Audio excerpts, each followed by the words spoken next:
Bonjour à toutes et à tous. J'ai le plaisir de vous présenter cette classe virtuelle dédiée au module Intelligence artificielle au profit des étudiants des Master Systèmes de télécommunications et réseaux informatiques à la faculté polydisciplinaire du Beni Mellal. Donc le plan de la représentation est comme suit. Je commence par la définition de l'intelligence artificielle, le principe de l'intelligence artificielle, l'évolution de l'intelligence artificielle, ensuite l'échec de l'intelligence artificielle classique et le principe de l'intelligence artificielle moderne. Je commence par la définition. On appelle intelligence artificielle la possibilité de concevoir une machine intelligente en reproduisant un raisonnement par des moyens informatiques. Son principe, il consiste à doter l'ordinateur des capacités intellectuelles comparables à celles de l'être humain. Pour cela, on envisage deux types de réalisation. Une machine sera dite intelligente si, premier cas, il produit le comportement de l'être humain, ou encore, dans le deuxième cas, s'il modélise le fonctionnement de l'être humain.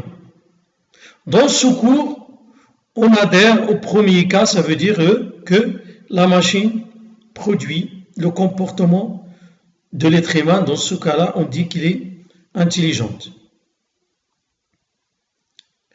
L'évolution de l'intelligence artificielle. On distingue deux types d'intelligence artificielle.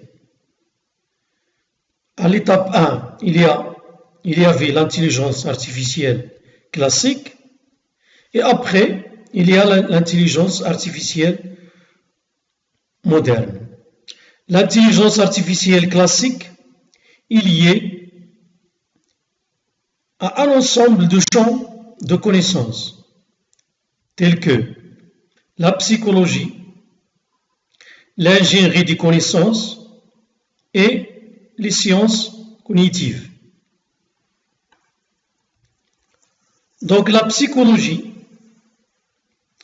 il s'intéresse à l'étude des comportements et qui a des rapports avec le behaviorisme ou encore le comportementalisme. Alors que l'ingénierie de connaissances, c'est la branche informatique qui a pour objectif de concevoir des machines intelligentes, ça veut dire reproduisant des capacités humaines.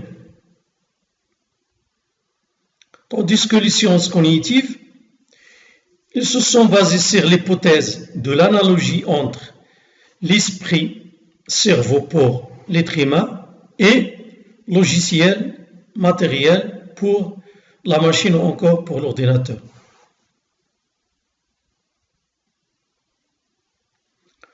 Pour l'échec de l'intelligence artificielle classique, les approches adoptées par l'intelligence artificielle classique deviennent de moins en moins pertinentes pour plusieurs raisons.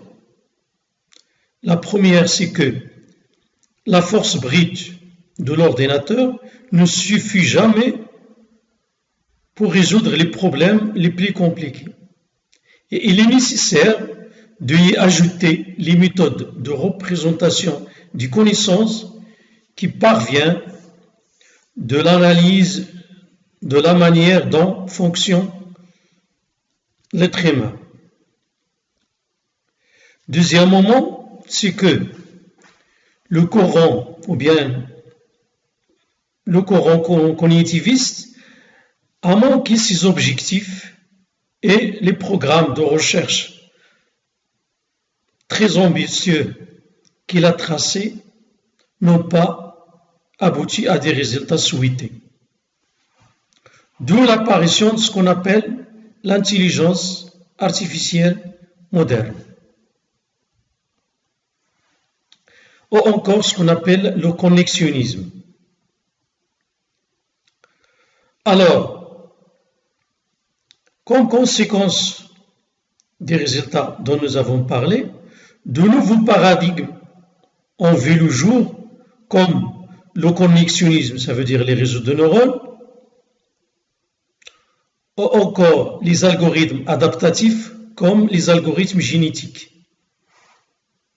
Alors, ces paradigmes intéressent de plus en plus la communauté des sciences cognitives comme alternative de l'intelligence artificielle classique.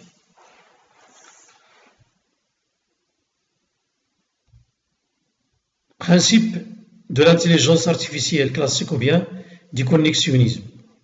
En traitement automatique de l'information, par exemple, les approches de l'intelligence artificielle classique, comme on vient de dire, ne suffisent pas pour faire, par exemple, la reconnaissance des formes, ou encore la traduction automatique, ou encore la compréhension de la langue, etc.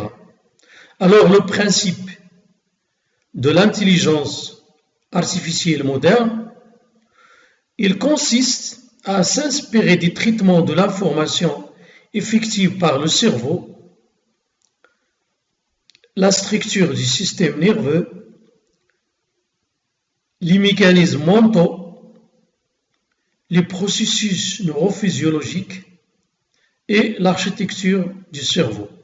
Alors, tous ces ingrédients sont à la base du développement d'un comportement intelligent appelé les réseaux de neurones artificiels. C'est ce que nous allons voir dans la prochaine classe virtuelle. À bientôt sur la prochaine classe virtuelle sur Introduction au réseau de neurones.